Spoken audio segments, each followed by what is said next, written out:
She was ready to walk away after 30 years together. Then I discovered what she really wanted, and it wasn't what I thought. I still remember that gut punch moment.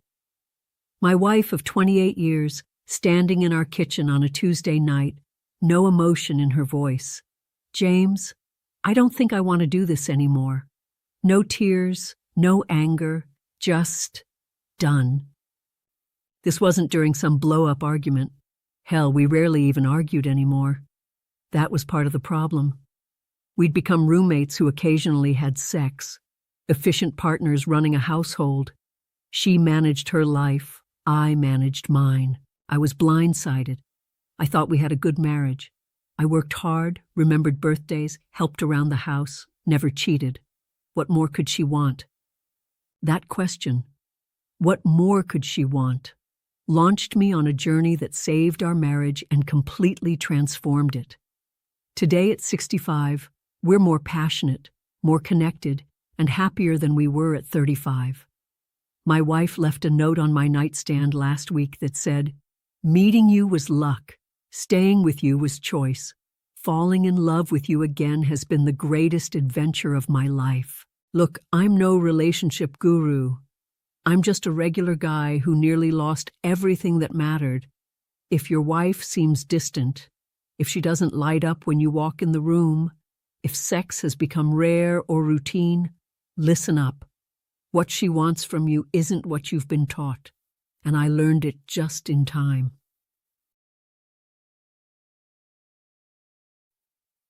When my wife told me she was thinking about leaving, my first reaction was what you'd expect: defensiveness. I mentally listed everything I did right. I made good money. I didn't drink too much. I remembered our anniversary. I complimented her new haircuts. What the hell more did she want? Instead of arguing, though, I did something unexpected. I asked her what she needed from me that she wasn't getting. Then I shut up and listened. What poured out shocked me. She didn't complain about what I wasn't doing. She talked about how alone she felt, even when I was right beside her. How I was physically present, but mentally absent. How I knew facts about her life, but had stopped being curious about her inner world. How she felt like an item on my to-do list rather than my partner. "I don't need more help with chores," she said. "I need to feel seen again. You used to look at me like I was the most fascinating woman in the world. Now you look at me like I'm the furniture." That hit like a sledgehammer. I wasn't a bad husband by most standards, but somewhere along the way, I'd stopped fully showing up. This pattern is incredibly common for couples our age. Think about it. Most of us built our marriages around raising kids, building careers, and managing households. We became logistics partners. When the kids leave and careers wind down, many couples discover they've been running parallel lives under the same roof. My buddy Mike, married 35 years, described it perfectly. We were like co-managers of a small business called Our Family. When the business changed, we realized we didn't know how to be anything else together. I decided that night I'd either figure out what my wife really needed from me, or I'd lose her. Over the next few months, I discovered 5 things she'd been silently craving, and man, they weren't what I expected. The first thing I discovered hit me like a ton of bricks.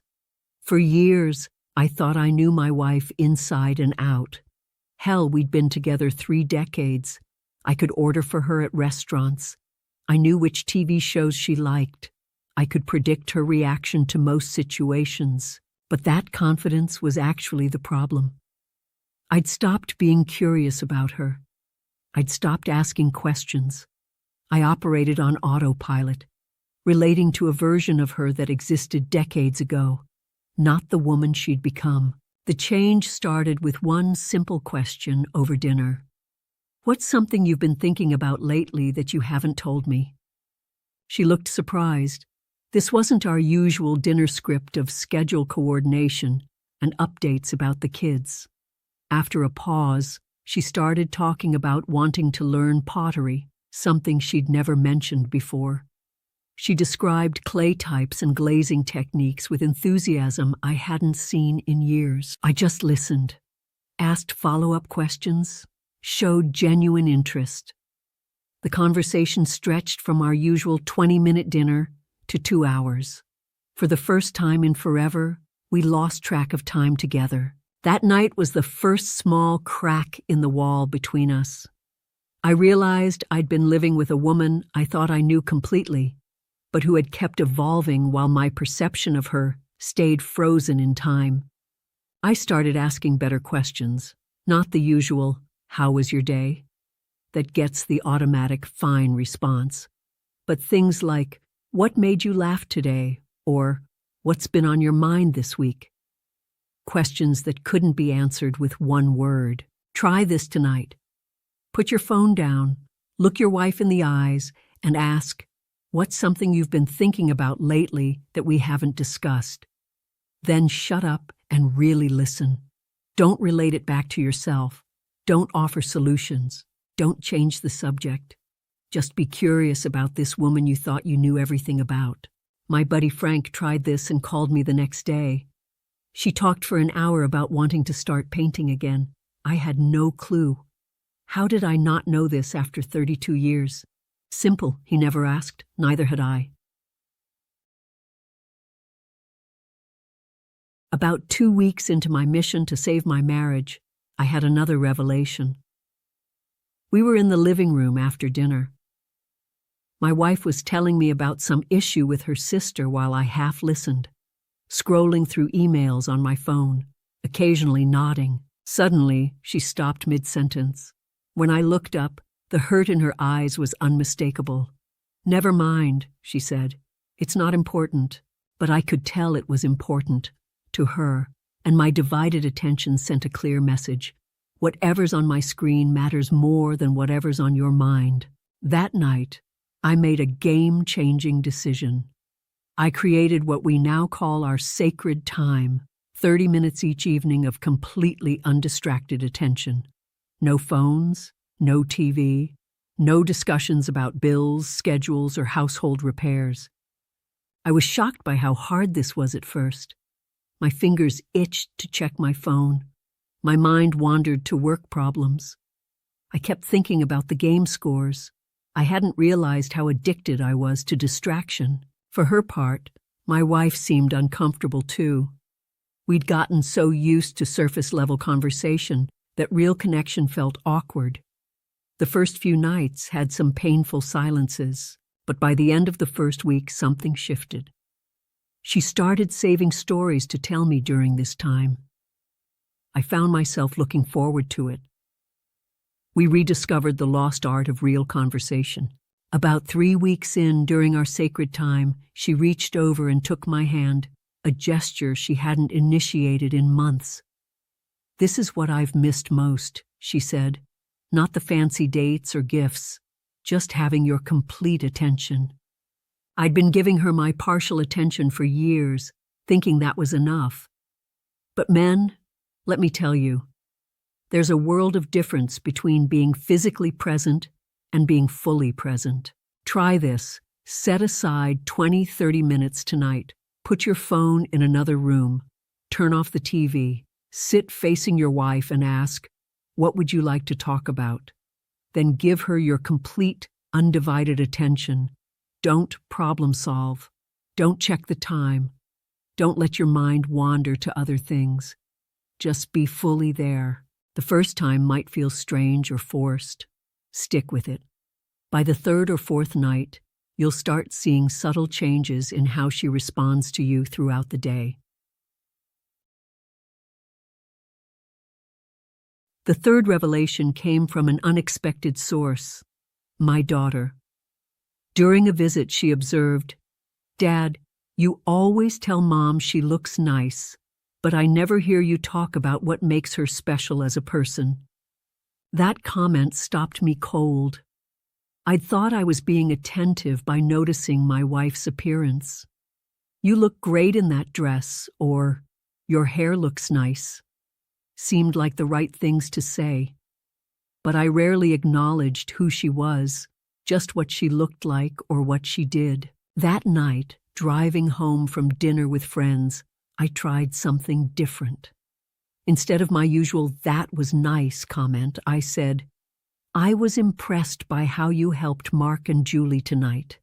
When they were disagreeing about their kitchen renovation, you found common ground between them without taking sides. You've always been skilled at bringing people together without being pushy about it." She turned to me with such surprise that I almost pulled the car over. "You noticed that?" she asked. The tone in her voice made it clear. This kind of specific recognition of her character meant more than 100 compliments about her appearance. I realized I'd been praising what she did for me, or how she looked, but rarely acknowledging who she was as a person, the qualities that made her unique, the strengths in her character that I admired. Now, each day, I make a point to notice and acknowledge something specific about her character: her patience with our grandson, her wisdom in handling a complex situation, her creativity in solving a problem. Not generic compliments, but specific observations that show I'm paying attention to who she is, not just what she does or how she looks. The first time I complimented my wife's thoughtfulness instead of her appearance, she looked at me like I was speaking a foreign language. By the 5th or 6th time, she was thriving under this new form of recognition. Try this simple shift. Instead of saying, "Thanks for dinner," say something like, "I appreciate how you remembered that chicken dish is my favorite when I've had a tough day. You've always been attentive to what makes others feel cared for." Watch her reaction. You'll see the difference immediately.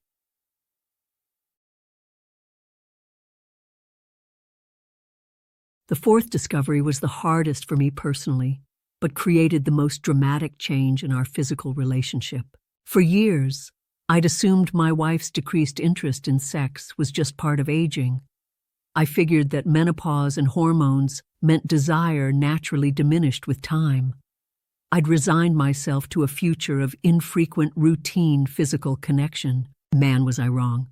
What I learned through some painfully honest conversations was that my wife's desire hadn't disappeared. It had evolved. Physical attraction now started with emotional connection, and that connection required something I'd been carefully avoiding: vulnerability. Like most men my age, I was raised to be strong and stoic, show no weakness, handle problems alone, be the rock. I rarely shared my worries, fears, or insecurities with my wife, thinking this projected strength and stability. The turning point came during our sacred time one evening. Instead of discussing her day, I took a risk and shared something I'd never told her: how I sometimes felt irrelevant at work as younger colleagues advanced, and how that triggered deep fears about my identity and purpose. As I spoke, her body language completely changed. She moved closer. Her eyes softened. She took my hand. She listened with an intensity I hadn't experienced in years. That night, she initiated sex for the first time in months. Afterward, she explained something profound. "When you share your real thoughts and fears with me, I feel close to you again. That closeness makes me desire you physically." This pattern continued. The more I opened up about my authentic thoughts, concerns, and feelings, the more our physical connection rekindled. It wasn't about trying new techniques or positions. It was about creating emotional intimacy that naturally evolved into physical desire. This was the hardest change for me. Being vulnerable doesn't come naturally after decades of being the strong one. The first few times I shared my real thoughts or uncertainties, I felt exposed, even weak. But her response, increased closeness, warmth, and physical desire, was all the reinforcement I needed. Try sharing something you've kept inside: a concern about retirement, an insecurity about your changing body, or a dream you haven't expressed. Don't analyze it or problem solve. Simply open your inner world to her.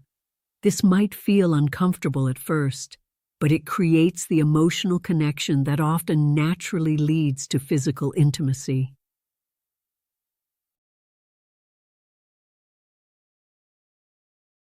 The fifth discovery came when I realized that over the years we developed completely separate lives under the same roof. Different friends, different hobbies, different routines. We operated efficiently as household partners, but had stopped experiencing new things together. What my wife craved wasn't just my presence at home. She wanted a partner in discovery and growth, someone to explore with, learn alongside, face new challenges with as a team. So I suggested something radical for us, taking a cooking class together.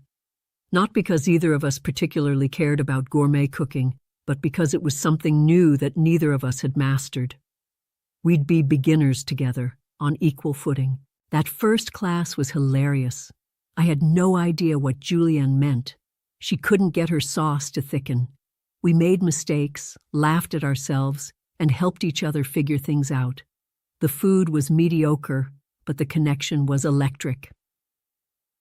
We continued this practice, trying new activities together, hiking trails we'd never explored, a ballroom dancing class, a weekend photography workshop. The specifics didn't matter as much as the shared experience of stepping outside our comfort zones together. One night after our dance class, where we'd both stumbled through learning the rumba, my wife turned to me in the car and said something I'll never forget. This reminds me of when we were dating, when everything was new and we were discovering it together. I've missed this feeling of being on an adventure with you. That's when it clicked. Couples who stay passionate continue growing together. They don't just share a home, they share discoveries, challenges, and new experiences. They maintain a sense of adventure together, even if that adventure is just learning to make pasta from scratch in a community center classroom. Try finding one new activity to explore together, something neither of you has experience with. Take a class. Visit a place neither of you has been. Learn a new skill. The key is mutual novice status. When you're both beginners, you rediscover each other through fresh eyes.